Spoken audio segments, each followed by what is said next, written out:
जरा मंत्री जी, नो आठ डिबेट में जरा मंत्री जी।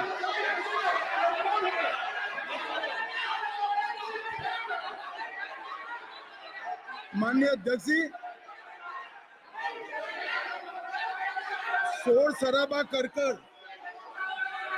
इतने बड़े वाकया को छिपाया नहीं जा सकता।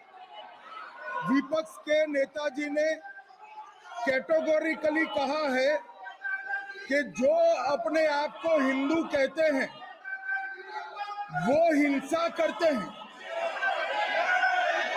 मैं फिर से रिपीट करना चाहता हूं, उनका वाक्य था जो अपने आप को हिंदू कहते हैं वो हिंसा की बात करते हैं, हिंसा करते हैं। मान्यवर, इस देश में शायद इनको मालूम नहीं है, करोड़ों लोग अपने आप को गर्व से हिंदू कहते हैं, गर्व से हिंदू कहते हैं। क्या वो सभी लोग हिंसा की बात करते हैं, हिंसा करते हैं? हिंसा की भावना को किसी धर्म के साथ जोड़ना और ये सदन में और संवैधानिक पद पर बैठे हुए व्यक्ति ने, मैं मानता हूं मान्यवर, उन्होंने इसकी माफी मांगनी चाहिए। मान्यवर, मैं उनको एक गुजारिश भी करना चाहता हूं कि इस्लाम में अभय मुद्रा, इस पर इस्लाम के विद्वानों का मत एक बार वो ले ले। गुरु नानक साहब की अभय मुद्रा पर SGPC का मत वो ले ले। और मान्यवर, अभय की बात तो इनको करने का कोई अधिकार नहीं है। आपातकाल में पूरे देश को इन्होंने भयभीत करा, लाखों लोगों को जेल में डाला। और आतंक, वैचारिक आतंक अगर कभी था, वैचारिक आतंक कभी था तो आपातकाल के वक्त था। और मान्यवर, दिल्ली में दिन दहाड़े हजारों सिख भाइयों का कत्लेआम उनके शासन में हुआ। आज वो भय की बात कर रहे हैं। मान्यवर, मेरा आपसे आग्रह है कि श्री राहुल गांधी नेता प्रतिपक्ष, पहला भाषण होने के बावजूद माफी मांगनी चाहिए, न केवल सदन, पूरे देश की माफी मांगनी चाहिए।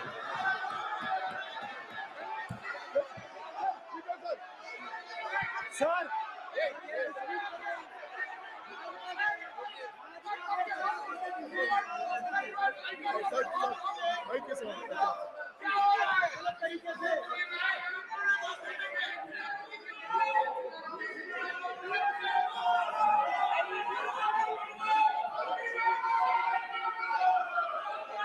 ठीक है sir.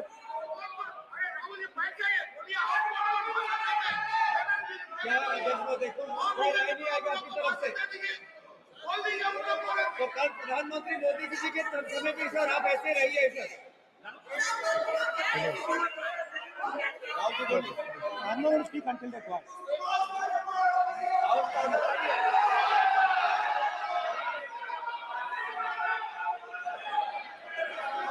Yes.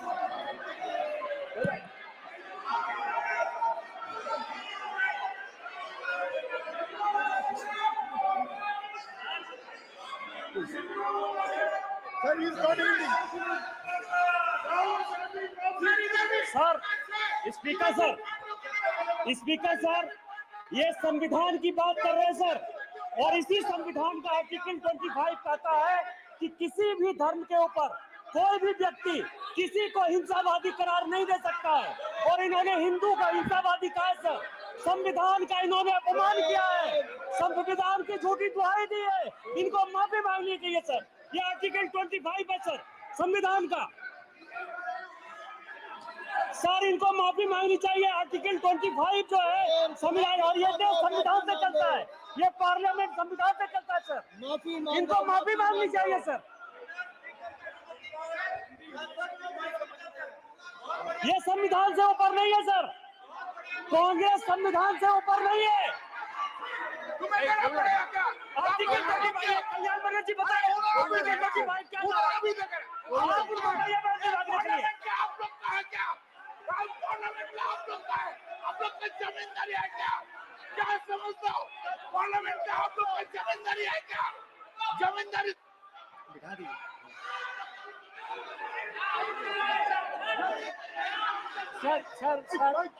Sir speaker sir माने प्लीज एक मिनट देता हूं मैं आपको। हिंदू देता हूं। धर्म कहता है एक मिनट प्लीज मान्य सदस्य प्लीज एक मिनट माननीय सदस्यगण, ये सदन की एक मिनट मैं दूंगा, अलाउ करूंगा आपको। माननीय सदस्यगण, इस सदन की एक गरिमा रही है और हमें संवाद चर्चा करते समय इस सदन की गरिमा को रखना चाहिए और ऐसी कोई भी आपत्तिजनक बात जो पूरे समाज के पर विषय हो, कम से कम प्रतिपक्ष के नेता को बोलते समय ध्यान रखना चाहिए। मैं इसको सीरियस तरीके से देखूंगा।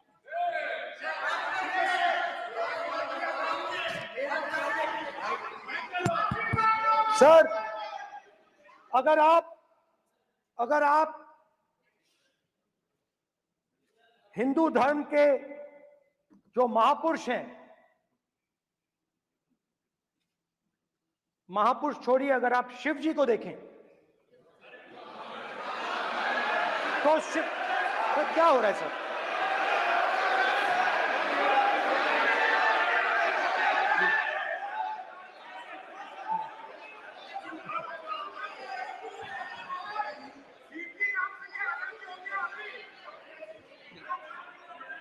अगर आप शिव जी को देखें तो उनकी इमेज से आपको पता लगता है कि हिंदू डर नहीं फैला सकता, हिंदू हिंसा नहीं फैला सकता, हिंदू नफरत नहीं फैला सकता।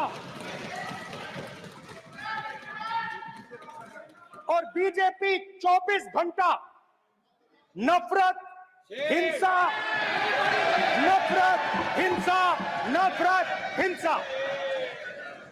स्पीकर सर, कहां तक इन्होंने डर फैला दिया है?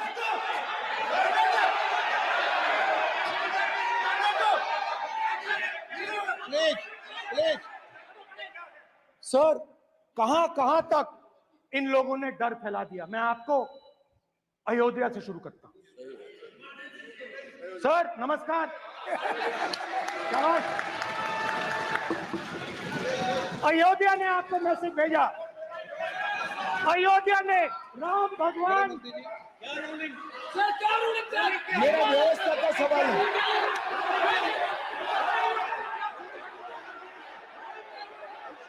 इस सदन के नियमों की पुस्तिका, इससे कुछ सदस्यों को क्या मुक्ति दे दी गई है?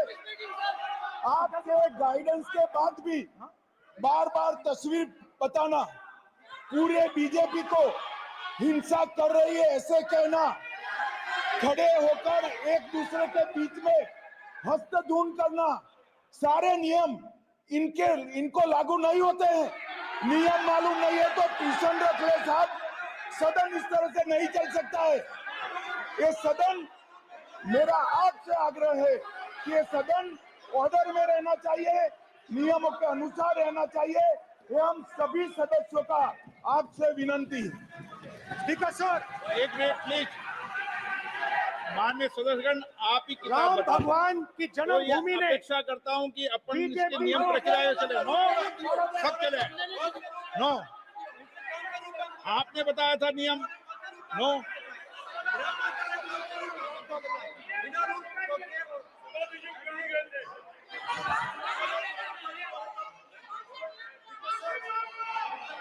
माइक दीजिए सर। हाँ सर, मेरा सवाल है सर, इस माइक का कंट्रोलर किसके हाथ में? प्लीज बैठिए सर ये ऑफ होता है, प्लीज। बीच में माने ऑफ हो बैठिए जाता है। प्लीज। ये बार कई बार विषय उठ गई और बहुत गंभीर और माननीय सदस्य, आप प्रतिपक्ष के नेता हैं। आप सदन के बाहर भी ये बात कहते हैं कि माइक बंद कर देते हैं।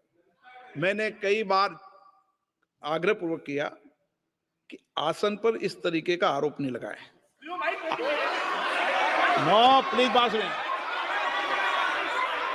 आसन पर सभी दल के प्लीज आसन पर सभी दल के लोग बैठते हैं और सभी दल के लोग सभापति तालिका पे हैं और सब जानते हैं कि एक व्यवस्था होती है, जिस भी माननीय सदस्यों को आग्रह किया जाता है बोलने का वो बोला जाता है और जिसको आग्रह नहीं किया जाता उसका माइक चालू नहीं होता। आप बोलने के लिए खड़े, आपका माइक कभी बंद नहीं हुआ, कभी बंद नहीं हुआ।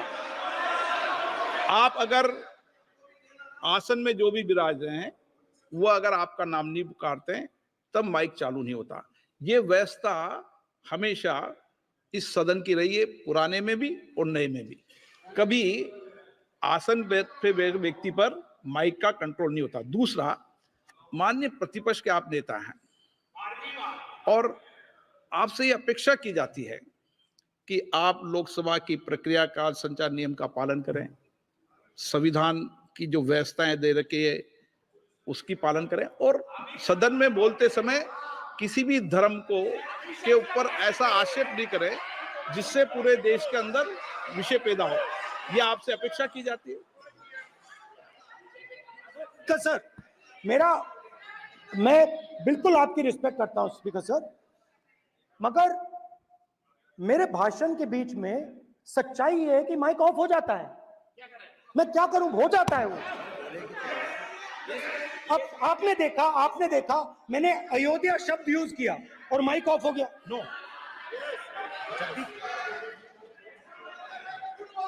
अरे ये प्रधानमंत्री मोदी जी के टाइम में आधा आधा कह आएगा क्या? तो अयोध्या ने राम भगवान की जन्मभूमि, प्लीज ब्रदर, राम भगवान की जन्मभूमि ने बीजेपी को मैसेज दिया और ये आपके सामने मैसेज बैठे हुए हैं। मैंने इनसे पूछा, कल कॉफी पी, इनसे मैंने पूछा बताइए ये हुआ क्या?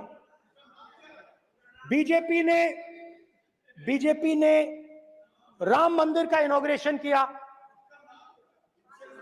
बोलने दीजिए, राम मंदिर का इनॉग्रेशन किया। अरे भाई आप हार गए, उसको नाम बोलने की कोई जरूरत नहीं है, मैं भाषण दे रहा हूं, आप नहीं दे रहे हो। मुझे बोलना है जो बोलना है, मुझे नाम लेने की कोई जरूरत नहीं, मुझे जो बोलना है मैं बोलूंगा। तो अयोध्या ने मैसेज दिया और मैंने इनसे पूछा कि हुआ क्या, और इनका जवाब आया। मैंने उनसे पूछा कि आपको कब पता लगा कि आप अयोध्या में जीत रहे हो, और आपने कहा पहले दिन से मुझे पता था। सही बात। और मैंने कहा ये क्या हुआ? उन्होंने कहा राहुल जी, अयोध्या में एयरपोर्ट बना,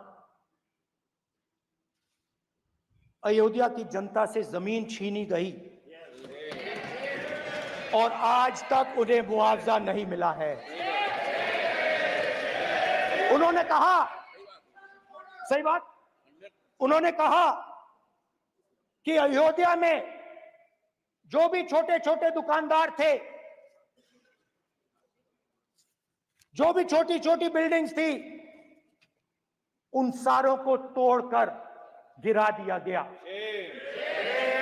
और उन लोगों को सड़क पर कर दिया गया। इन्होंने यह भी कहा कि अयोध्या के इनॉग्रेशन में अयोध्या की जनता को बहुत दुख हुआ, क्योंकि इनॉग्रेशन में अदानी जी थे, अंबानी जी थे, मगर अयोध्या का कोई नहीं था। और ये कारण था कि अयोध्या की जनता में, उनके दिल में नरेंद्र मोदी जी ने भय डाल दिया, उनकी जमीन ले ली, उनके घर गिरा दिए और फिर अयोध्या के गरीब लोगों को, किसानों को, मजदूरों को मंदिर के इनॉग्रेशन तक नहीं जाने दिया। मंदिर के इनॉग्रेशन छोड़ो, उसके बाहर भी नहीं जाने दिया। और इसीलिए अयोध्या की जनता ने सही मैसेज भेजा। अच्छा, इन्होंने मुझे एक और बात बोली, 3 बार इन्होंने कहा कि 3 बार नरेंद्र मोदी ने टेस्ट किया, 2 बार क्या मैं अयोध्या से लड़ जाऊं? और सर्वेयर्स ने कहा अयोध्या में मत लड़ जाना, अयोध्या में मत लड़ जाना, अयोध्या की जनता हरा देगी। और इसीलिए प्रधानमंत्री वाराणसी गए और वहां बच के निकले।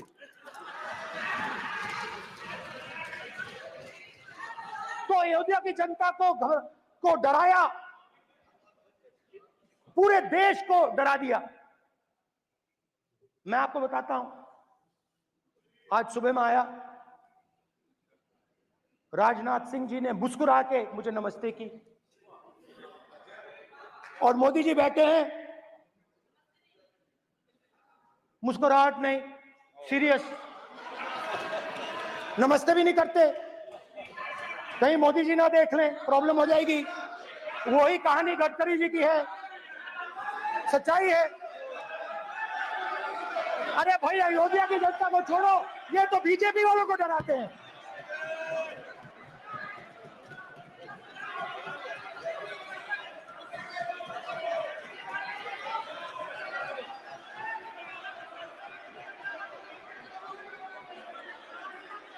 माननीय सर क्या है?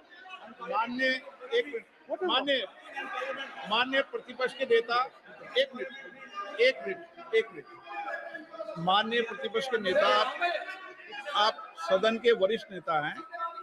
मेरा आपसे आग्रह है कि राष्ट्रपति अभिभाषण पर डिबेट हो रही है, इसकी गरिमा, राष्ट्रपति अभिभाषण की गरिमा रखे ना। ये तो अपेक्षा आपसे सब करते हैं कि आप राष्ट्रपति अभिभाषण पे बोले, नीतियां पे बोले, कार्यक्रमों में बोले। अब व्यक्तिगत रूप से नहीं, अगर आप ये उचित मानते हैं क्या? स्पीकर सर, ये उचित है? अगर आपकी पार्टी इसी को उचित मानती है तो मुझे कुछ नहीं कहना। स्पीकर सर, माननीय अध्यक्ष जी, लोकतंत्र ने और संविधान ने मुझे सिखाया है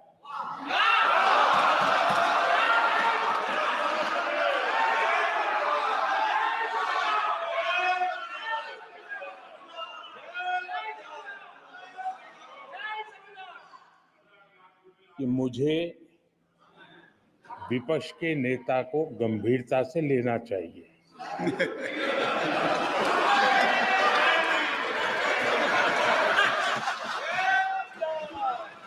स्पीकर सर, आपने कहा कि डिबेट प्रेसिडेंट एड्रेस पे होनी चाहिए। ये जो मैंने किया है, अनुराग ठाकुर जी ने अयोध्या की बात की थी, अनुराग ठाकुर जी ने सनातन धर्म पर आक्रमण की बात की थी, इसीलिए मैंने ये किया है। मैं दिखाना चाहता हूं कि अयोध्या में क्या हुआ, अयोध्या की सच्चाई क्या थी। प्रेसिडेंट डिबेट में उन्होंने बात उठाई थी, मैंने बात बंद की। प्रधानमंत्री जी को अच्छी लगी अयोध्या के बाद अच्छी लगी, डर फैलाया और ऑपोजिशन का रिस्पांस, एक साथ मिलकर भारत जोड़ो यात्रा, सारे के सारे ऑपोजिशन, पूरा देश एक साथ मिलकर कन्याकुमारी से कश्मीर तक चला। और जो आपने डर फैलाया, उसके बारे में यात्रा में बहुत कुछ सुनने को मिला। अभी तक याद है, सुबह 7 बजे, 7-8 बजे की बात थी, यात्रा में चल रहे थे, एक महिला आती है, हमारे साथ चलती है, मेरा हाथ पकड़ती है और घबराई हुई सी थी। तो मैंने पूछा क्या हुआ, मुझे कहती है मुझे मार रहा है, मुझे मार रहा है। मैंने पूछा कौन मार रहा है, कौन मार रहा है? बेटी की दुविधा सुनाई नहीं दे रही, बेटी का दर्द नहीं सुनना चाहते, भारत की महिलाओं का दर्द नहीं सुनना चाहते। मैंने पूछा कौन मार रहा है, कहता है मेरा पति मार रहा है। मैंने कहा क्यों? कहती है सुबह का खाना नहीं दे पाई। मैंने कहा क्यों? खरीद नहीं पाई, महंगाई है, महंगाई है, खरीद नहीं पाई, खाना नहीं पका पाई, इसलिए मुझे मार पिट रही है। मैंने कहा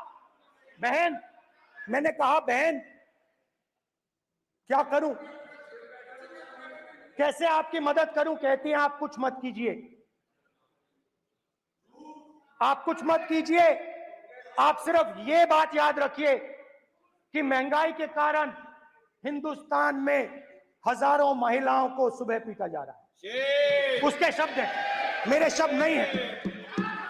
गैस सिलेंडर, महंगाई, तो आपने गरीबों को, महिलाओं को डराने का काम किया। शिव जी कहते हैं डरो मत, डराओ मत। आपने हिंदुस्तान की महिलाओं को महंगाई से हर रोज डराया है।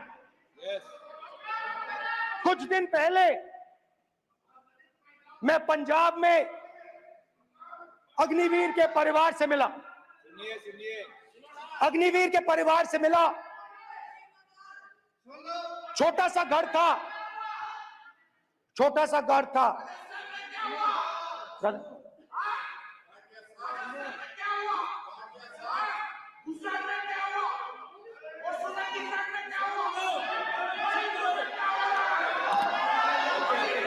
ठीक है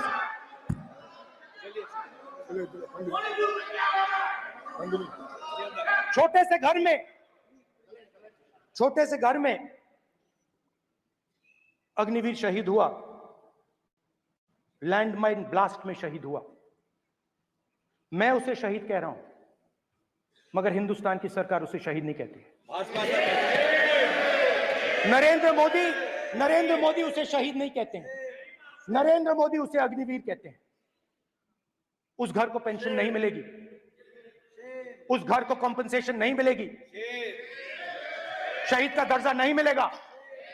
और बेचारे बैठे हुए थे, 3 बहनें थी, एक साथ बैठी हुई थी, रो रही थी। आम जवान को पेंशन मिलेगी,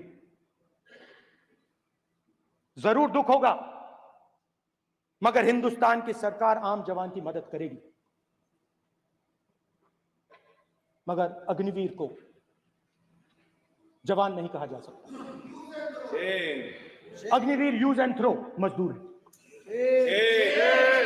और आप उससे कहते हो, उसको आप 6 महीने की ट्रेनिंग देते हो, 6 महीने की ट्रेनिंग देते हो। दूसरी तरफ चाइना के जवान को 5 साल की ट्रेनिंग मिलती है, राइफल लेकर उसके सामने खड़ा कर देते हो, उसके दिल में भय पैदा करते हो। एक जवान और दूसरे जवान के बीच में फूट डालते हो कि एक को पेंशन मिलेगी, एक को शहीद का दर्जा मिलेगा, दूसरे को नहीं मिलेगा। और फिर अपने आप को देशभक्त कहते हो। ये कैसे देशभक्त हैं?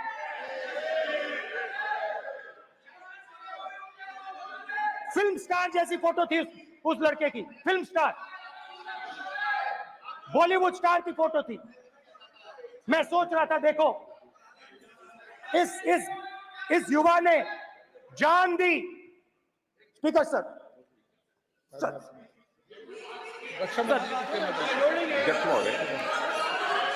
अध्यक्ष महोदय, एक आदमी सब पर भारी। अध्यक्ष महोदय, मैं नेता प्रतिपक्ष से अनुरोध करना चाहूंगा, गलत बयानी करके सदन को गुमराह नहीं सर, गलत नहीं है सर, गलत नहीं है सर, लेना चाहता हूं कि गलत नहीं है युद्ध के सर। दौरान अथवा सीमाओं की सुरक्षा के दौरान यदि हमारा कोई अग्निवीर का जवान शहीद होता है तो उसके 1 करोड़ रुपए की धनराशि सहायता के रूप में उसके परिवार को मुहैया कराई जाती है। इस प्रकार की गलत बयानी से सभी को गुमराह करने की कोशिश नहीं की जानी चाहिए। संसद में अध्यक्ष। स्पीकर साहब देखिए, स्पीकर साहब देखिए, राजनाथ सिंह जी की एक राय है, मेरी एक राय है। सच्चाई अग्निवीरों को मालूम है, हमें बोलने की जरूरत नहीं है। अग्निवीर को किस चीज का सामना करना पड़ता है, शहीद का दर्जा मिलता है या नहीं मिलता है, कॉम्पनसेशन मिलता है नहीं मिलता है, पेंशन मिलती है नहीं मिलती है, वो उसको मालूम है। पॉइंट ऑफ ऑर्डर है मान्यवर। अब सदन के सामने 2 स्टेटमेंट हुए, एक हुआ विपक्ष के नेता का, दूसरा हुआ माननीय राजनाथ सिंह जी का, रक्षा मंत्री जी का। ये कहते हैं कि 1 करोड़ रुपया नहीं मिलता है। श्री राजनाथ सिंह ने अधिकृत रूप से कहा कि मारे जाने वाले अग्निवीर को जो शहीद होता है उसको 1 करोड़ रुपया मिलता है। उनको फैक्चुअल पोजीशन सदन पर रखनी चाहिए मान्यवर। ये सदन झूठ बोलने की जगह नहीं है मान्यवर, यहाँ सच बोलना चाहिए। और अगर ये नहीं रखते हैं तो उनको ये सत्यापन नहीं करते अपने स्टेटमेंट का, तो उनको सदन और देश से और अग्निवीरों से माफी मांगनी चाहिए माननीय।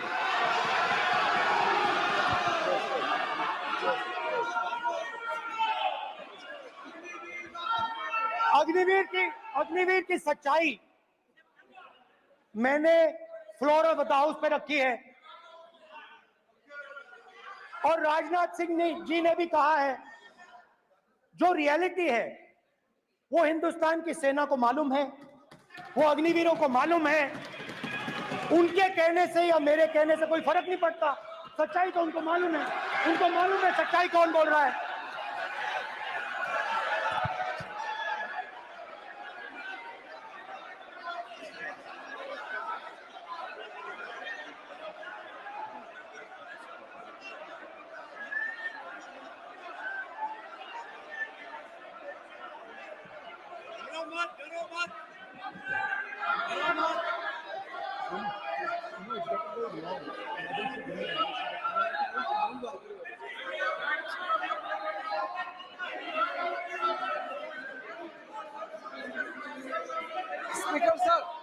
स्पीकर सर अभी डरो मत।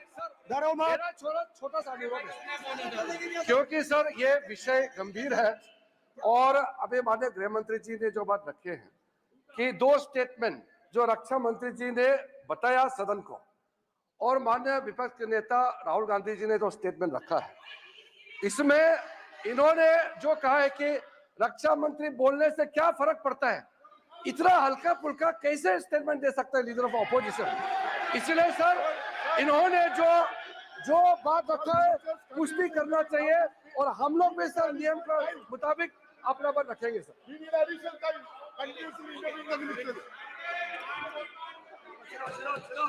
और स्पीकर सर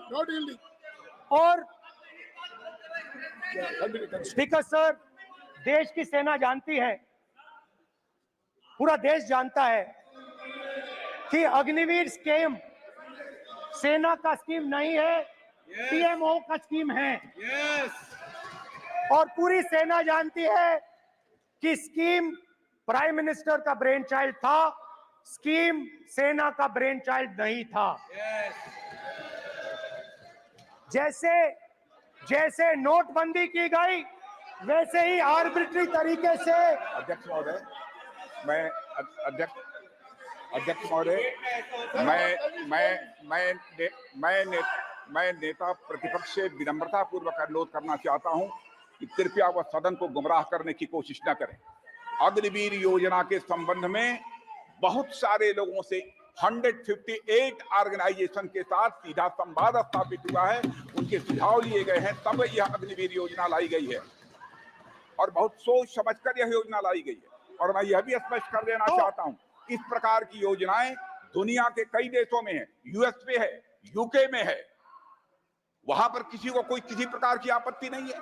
अब बिना अग्निवीर योजना के बारे में समझे, बिना उस संबंध में कोई पूरी जानकारी हासिल किए इस तरीके से सदन को गुमराह करना, इसे कदापि उचित नहीं ठहराया जा सकता। महोदय, मैं तो आपसे ये अनुरोध करूंगा, इसे सदन की कार्रवाई से बाहर निकाला जाना चाहिए।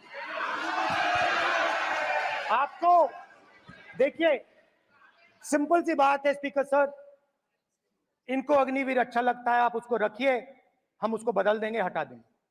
सिंपल सी बात है, हमारी सरकार आएगी, अग्निवीर को हम हटा देंगे, क्योंकि हम सोचते हैं कि अग्निवीर सेना के खिलाफ है, जवानों के खिलाफ है, देशभक्तों के खिलाफ स्कीम है। हम इस स्कीम को नहीं चाहते।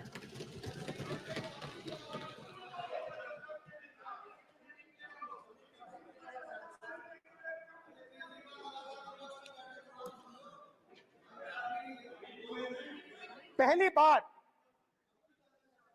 हिंदुस्तान की हिस्ट्री में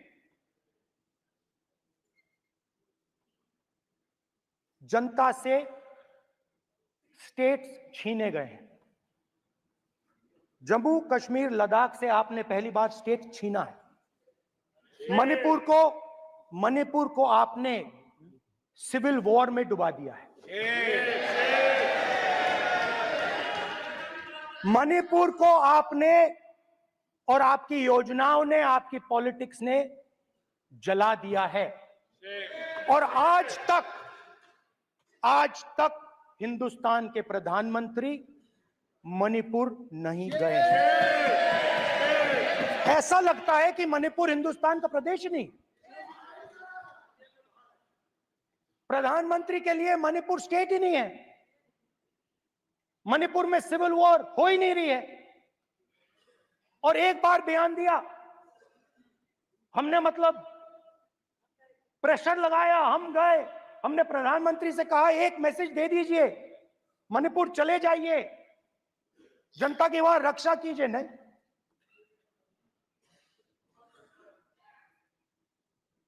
मैं वहां गया, कुकीज और मेते इससे दोनों से मिला। आज तक नहीं, आंसर नहीं मिलेगा, मिल नहीं सकता। मणिपुर इनके लिए हिंदुस्तान का प्रदेश ही नहीं है। मणिपुर है ही नहीं, मणिपुर है ही नहीं, ना होम मिनिस्टर के लिए, ना प्रधानमंत्री के लिए, है ही नहीं।